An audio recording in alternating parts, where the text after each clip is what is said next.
ஒரு ஊரில் ஒரு கோடீஸ்வரன் இருந்தான். அவனுக்கு கடுமையான தலைவலி ஏற்பட்டது.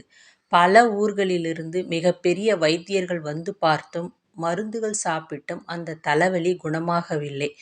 ஒரு நாள் அந்த ஊருக்கு ஒரு சந்நியாசி வந்தார். அவர் பணக்காரனை வந்து பார்த்தார். அவருக்கு ஏற்பட்ட தலைவலிக்கு கண்ணில் இருக்கும் ஒரு நோயே காரணம் என்று கூறினார். அந்த கண்ணை குணப்படுத்த ஒரே ஒரு வழிதான். அந்த பணக்காரன் பச்சை நிறத்தை தவிர வேறு எதையும் பார்க்கக்கூடாது என்று கூறிவிட்டு போய்விட்டார். பணக்காரன் முதலில் தன் வீட்டில் இருக்கும் எல்லாவற்றையும் பச்சை நிறமாக மாற்றினான். தலைவலி குணமாகிவிட்டது. சந்நியாசி கூறியது சரிதான். உடம்பு சரியாகிவிடவே வீட்டை விட்டு வெளியே போகத் தொடங்கினான். வெளியே போனால் இயற்கை எல்லா வண்ணங்களையும் அள்ளி தெளித்திருந்தது.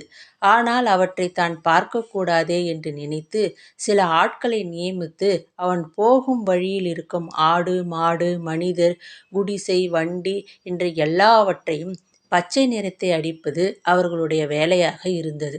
அவர்களும் முதலாளி சொன்னபடியே செய்து வந்தார்கள்.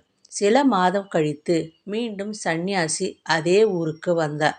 வேலையாட்கள் அவரை தடுத்து நிறுத்தி அவர் மீதும் பச்சை வண்ணம் அடிக்கப் போனார்கள்.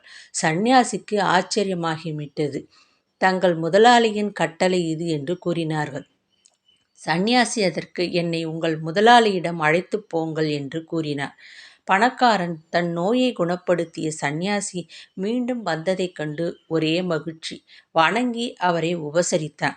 இந்த ஊரில் எல்லாவற்றுக்கும் ஏன் பச்சை வண்ணம் அடித்தாய் என்று கேட்டார் சந்நியாசி. அதற்கு அவன் சொன்னான், நான் தான் பச்சை வண்ணத்தை தவிர வேறெதையும் பார்க்கக்கூடாது என்று கூறினீர்களே, அதனால்தான் ஐயா என்றான்.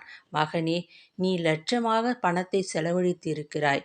வேண்டாம், ஒரு 100 ரூபாய் கொடுத்து பச்சை கண்ணாடி வாங்கியிருந்தால் உன்னை சுற்றி இருக்கும் பொருட்கள் எல்லாம் பிழைத்திருக்கும். உன் பணமும் வீணாகி இராது. உன்னால் இந்த உலகம் முழுமையும் பச்சை பெயிண்ட் அடிக்க முடியுமா என்று கேட்டார் சந்நியாசி. நம்மில் பலரும் இந்த கதையில் வரும் பணக்காரனைப் போலத்தான் இருக்கிறோம். நம்மை திருத்தி அமைத்துக் கொள்வதற்கு பதிலாக உலகத்தை எப்படியாவது மாற்றி அமைத்து விடுவது என்று மிகவும் முயற்சிக்கிறோம். அது சாத்தியமல்ல.